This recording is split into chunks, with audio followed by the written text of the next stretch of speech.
ఇప్పుడే country delight యాప్ని download చేసుకోండి. Download the country delight app now. కూడా ఏంటంటే మా గౌతమి పలకరింపు కానీ మాట కానీ నన్ను ఎప్పుడు గౌరవంగానే మాట్లాడింది. మామయ్య గారు అనేది అమ్మ అనేవాడిని. కానీ చిన్న తప్పు మాట్లాడింది. మీరు నేను అదే పిలుపుల్లోనో దాంతోనో ఉన్నప్పుడు సడన్గా నేను లేచి సంపేస్తా పొడిచేస్తా అంటానా విలువద్దా అని చెప్పింది. మా మామ బెదిరిచ్చాడు, అందరినీ తిడతాడు కానీ నన్ను ఎప్పుడు తిట్టడం, నన్ను చాలా గౌరవంగా చూస్తాడు అని చెప్తానే సడన్గా ఏమంటుంది, నాకు వార్నింగ్ ఇచ్చాడు చంపేస్తాను. అందరూ చంపేస్తానంటేనా? ఎవరిని చంపాలి? నాకేం శత్రువు? ఎవరిని చంపుతావు? శత్రువు చంపుతావు అనుకోండి. పోయి నాకు నువ్వు శత్రువు ఏంటి? నా యజమాని నువ్వు అయితే నువ్వు శత్రువు ఏంటి? నిన్ను చంపుకున్నాక నేను బతుకుంటే ఏంటి సత్య ఏంటి? నేను గౌతమిని చంపుకున్నాక నా కొడుకు హామీ అయిపోయి వాళ్ళు డిస్టర్బ్ అయిపోతే ఇవాళ నాకు అదే కదా, నేను చచ్చిపోయినట్లు లెక్క. నేను చచ్చిపోయినతో మాట్లాడుతున్నాను. మీరు నా బాధ అది. తిడుతున్నానంటే తిడతా. కేవలం రావాల్సి వచ్చింది ఎందుకు సార్ బయటికి? అంటే ఇంత జరుగుతుంది సార్. ఏంటి సార్, ఆ అమ్మాయి చిన్న అమ్మాయి. మీరు నాకు ఫోన్ చేశారు, మీరే చెప్పండి మీకేం చెప్పాను. సార్ ఆ అమ్మాయి చిన్న అమ్మాయి, నేను పెద్ద అండి. మీరు మీడియాకి రాకముందు నేను ఫోన్ చేశాను. అప్పుడు ఏం చెప్పానన్నా మీకు ఫోన్లో? తిట్టండి సార్, ఏమన్నా చిన్నపిల్ల అమ్మాయి తెలివి తిట్టిందంటారు, బట్ నాకు పెద్ద అండి. నేను ఎవరిని అగౌరవంగా మాట్లాడను, ఎవరిని ఆ కుటుంబాన్ని నేను మాట్లాడను చెప్పానా లేదు మీకు? మీరే ఎవిడెన్స్ చెప్పండి. నాకు చెప్పారు. తప్పు మాట్లాడానా? పోనీ అగౌరవంగా మాట్లాడానా? మీరు మాట్లాడే అరగంట మాట్లాడారు, అరగంటలో చిన్న మాట్లాడానన్నా అలా వాళ్ళ తరపున ఎవరన్నా? అప్పటికి ఈమె నా భార్య 60 ఏళ్ళ వయసు, మేము వెంకటేశ్వర టెంపుల్ కట్టించాం, కొన్ని కోట్లు చేస్తుంది, శాశ్వత ధర్మకర్తలు మేము, అంటే పర్మనెంట్ చైర్మన్ వైశాసు మేము. మా ఆవిడ పూజలు చేస్తుంది, వ్యభిచారం చేస్తుంది, పక్కలేస్తుంది, పడుకోబెడుతుంది. రికార్డులో నా దగ్గర పెన్ డ్రైవ్ ఉంది, ఏమంటే ఇస్తాను. నా దగ్గర పెన్ డ్రైవ్ ఉంది. అసలు మేమేమి రికార్డులు చేయలే.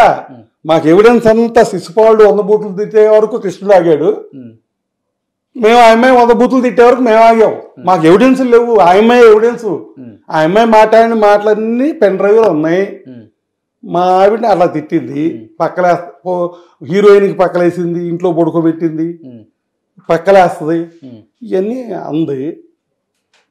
ఆడపిల్ల పెళ్ళి అవ్వలేదు, నువ్వు ఆడపిల్లవే, ఆడబడుసుని అది వ్యభిచారి, పబ్బులకి వెళ్ళొద్ది, మందు ఆగుద్ది, ఆ మొగాళ్ళతో తిరుగుద్ది, క్యారెక్టర్ లేనిది. ప్రపంచంలో ఇంతమంది ఆడవాళ్ళని చూశాను కానీ ఇట్లాంటి ఆడదాన్నే నేను చూడలేదని మా అమ్మాయిన ఉంది. రికార్డెడ్గా ఉంది నా దగ్గర ఆల్రెడీ. మరి బయట ఆడవాళ్ళని వీళ్ళు మా ఆయనతో తిరిగారు, మీ ఆయన ఎదవచ్చు లేకపోతే ఆడవాళ్ళతో తిరగవచ్చు. ఆడవాళ్ళతో చేయటం మనకెందుకు? వాళ్ళ ఫ్యామిలీలు తీయటం. నువ్వు ఒక ఆడదాను, నువ్వు రోల్ మోడల్ గర్ల్ అంటున్నావు. మదర్ తెరీసా లాగా నువ్వు కూడా ఒక పంపిస్తున్నావు అందరికి ఆడవాళ్ళకి. మరి పంపించే మెసేజ్లు పంపించే ఒక గొప్ప మెసేజ్ నీ ద్వారా వెళ్తున్నాయి ఆడవాళ్ళకి. లైకులు కొడుతున్నారు, కొట్టించుకుంటుంది. 3 కంపెనీలకు ఇచ్చింది లైకులు కొట్టాకి.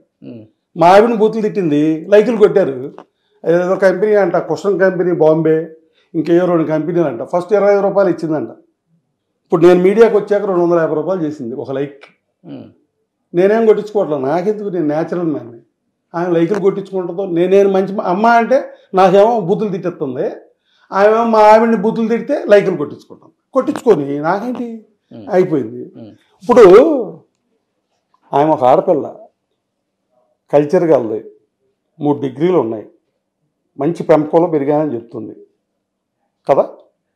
అలాంటప్పుడు నువ్వు ఆడదానం అయ్యి ఉండి, ఓ మోడల్ గర్ల్ అయ్యి ఉండి, నువ్వు తల్లి లాంటి అత్తని అది ప్రాసిక్యూటు, పగల పూజలు చేస్తుంది, నైట్ ఏమో వ్యభిచారం చేస్తుంది, పక్కలేస్తుంది, మా ఆయనకి బ్రోకర్లు పంపిస్తుంది, ఆ బ్రోకర్ల ఫోటోలు కూడా పెడతా మీకు, పక్కలేసే బ్రోకర్లు పంపిస్తుంది, కొడుక్కి వ్యభిచారులను పంపిస్తుంది. అయితే ఎక్కడన్నా ఉందా అని మీరు ఫోన్ లో ఒక మాట మాట్లాడారు కదా, ఏంటది? ఇప్పుడు పెళ్లికి ముందు నువ్వు ఎలా తిరిగినా ఏం చేసినా ఓకేరా, పెళ్లి తర్వాత మటుకు చాలా మర్యాదగా పద్ధతిగా మలుచుకో అని ఏ తండ్రి అయినా చెప్తాడు. కానీ మగోడు అన్న తర్వాత ఆడవాళ్ళతో తిరగాలరా, ఎన్టీఆర్ లాంటి కూర్చోడా, ఇలాంటి మాటలు మాట్లాడాల్సి వచ్చింది. వీడియో ప్లే చేయండి. తిరగాలరా, నేను అన్న మాటలు నేను చెప్పగలను, ధైర్యం ఉంది. ఇప్పుడు నాకు ఈ అమ్మాయి హీరోయిన్తో కాపురం చేస్తున్నాడు, హీరోయిన్తో వెళ్ళిపోతున్నాడు. ఫస్ట్ హీరోయిన్తో కట్టింది, మళ్ళీ 2వ హీరోయిన్తో కట్టింది. కట్టినప్పుడు నా సెల్ఫ్ వెరిఫికేషన్ చేసుకున్నా నిజం అబద్ధం అని. అదేమి పబ్లిక్లోనో ఎవిడెన్స్లోనో కాదుగా. ఫోన్ ట్రాపింగ్ చేస్తుంది, అది క్రిమినల్. మీద నాదేంటి, నేను ఇక్కడ ఉన్నట్టు మా దగ్గర ఇన్ఫర్మేషన్ ఉంటుంది. ఏరియా ట్రాకింగ్ చేస్తుంది, ఫోన్ ట్రాకింగ్ చేస్తుంది, మరి దాన్ని ఏమంటారో నాకు తెలీదు, లొకేషన్ ట్రాకింగ్ చేస్తుంది. కార్లకి అయ్యో పెడుతుంది. అది నేను ఒకటి దొరికింది, మా కారు పెట్టింది. మా కారు ఎక్కడ ఉందో తెలియటానికి ఇంత పెట్టింది, అది తీసాము. నేను మీ కారు డ్రైవర్ ఎవరు? డ్రైవర్ కాదు, డ్రైవర్ పక్కన అదేంటో వెనకాల సైలెన్సర్ పక్కన పెట్టి వెళ్ళిపోయాడు. వాడు పెట్టి వెళ్ళిపోయాడు, ఎవడో ఒకడు పెట్టింది అక్కడ కాపలా, రోజు ఉంటున్నాడు, తెలుసాడు పలానోడు అని. మా అబ్బాయి చెప్పాడు, ఇటు గౌతమి మనిషి అని. మేము మామూలుగా కారు రోడ్డు మీద పెట్టి లోపల ఉంటాం కదా, ఎంతసేపు పెట్టాలి, అది పెట్టింది, తీశారు, వదిలేసేయండి. ఉందా మీ దగ్గర? ఉందా అది ఇప్పుడు? లేదు. అసలు అదేమి కాదండి. మీ ఫోన్ ట్యాప్ జరుగుతుందండి? ట్యాపింగ్ జరగకుండా మా అబ్బాయి నేను మాట్లాడుకుంది ఎట్టొచ్చింది? నేను నిన్న మీ దగ్గర 11ంటికి వస్తానని ఎట్టొచ్చింది? నేను అడిగాను కదా సార్, మీరు అడిగారు కాబట్టి మీదే ఎవిడెన్స్ నాకు. నేను 11 గంటలకు వస్తానని నేను మీరు తప్ప ఎవరో మాట్లాడుకోవాలా. అవును, నేను మా అబ్బాయికి కూడా చెప్పలా. నిన్న వాళ్ళు వస్తున్నారని మీరు రాలేదా? వచ్చానండి, వాళ్ళు ఉన్నారు, వెళ్ళిపోయా. అదే వాళ్ళు ఎందుకున్నారు అక్కడ ఆ టయానికి? ఎలా తెలిసింది వాళ్ళకి? ఎందుకు సార్ అంటే ఫేస్ టు ఫేస్? సార్, తెలంగాణలో ఫోన్ ట్యాపింగ్ జరిగిందని ఎస్పీలని పెద్ద పెద్ద ఆఫీసర్ని అరెస్ట్ చేశారు. ఇది శ్రేణి క్రైమే. ఫోన్ ట్రాపింగ్ చేసిందని నేను అంటే చేయలేదని మీరు అనొచ్చు. నేను మా అబ్బాయి మాట్లాడుకుంది ట్రాపింగా కాదా?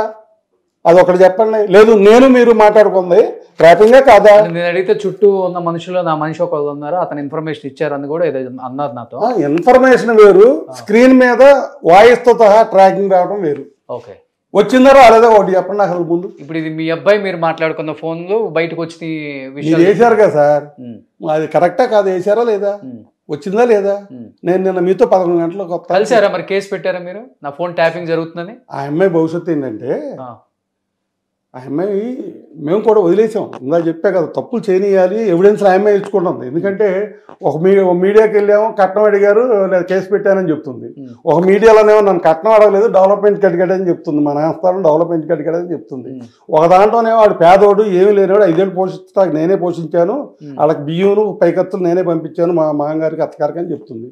ఒక దాంట్లోనేమో బాత్రూమ్ లేదు, రేకుల షెడ్ అని చెప్తుంది. మళ్ళీ వెంటనే ఇంకోసారి వెళ్ళి గోడల్లో డబ్బులు ఉంటాయి, పగలు కొడితే లారీల్లో డబ్బులు వస్తాయి, నేను ఇప్పుడు మాట్లాడినాక కష్టమని కారులో వేసిపోతారు, డబ్బులు కట్టలని అని చెప్తుంది.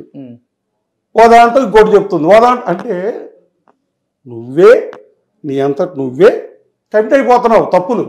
మాకు అది కావాలి, మా దగ్గర ఎవిడెన్స్లు లేవు. నువ్వు క్రిమినల్గా లాయర్ చదివో, నీ క్రిమినల్ లా తెలుసు. క్రిమినల్గా బెడ్రూముల్లో కెమెరాలు పెట్టో, లేకపోతే 2-3 ఏళ్ళ నుంచి ఆ రికార్డింగ్లు చేసో, బెడ్రూమ్లో ఆ రికార్డింగ్లు చేసో, లేకపోతే ఎక్కడన్నా లిఫ్ట్ దగ్గర ఒక అమ్మాయి కనపడితే ఫోటోలు తీసు, అయ్యో ఓడని ఏదో చేసుకున్నావు, ఉపయోగం లేదు వాటి వల్ల. 4 తీసుకోవటా పని చేయవు. సుమన్ టీవీలో మీ పర్సనల్ అండ్ బిజినెస్ ప్రమోషన్స్ కోసం కింది నెంబర్కి కాంటాక్ట్ చేయండి.